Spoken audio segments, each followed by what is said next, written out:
Viewers, আজকে আমরা চিংড়ি মাছ দিয়ে চাল কুমড়া রান্না করব। সেক্ষেত্রে আমরা পেঁয়াজ, মরিচ এবং রসুন আর চিংড়ি মাছ বাছাই করে নিলাম, কেটে নিলাম। এখানে আমরা চাল কুমড়া কেটে নিলাম। তেল গরম হলেই আমরা পেঁয়াজ, মরিচ এবং ওই চিংড়ি মাছটা মশলায় কষাই নেব।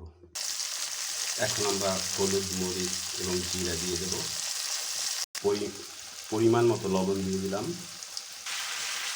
চাল কুমড়ো মশলার সাথে কষাই নিলাম।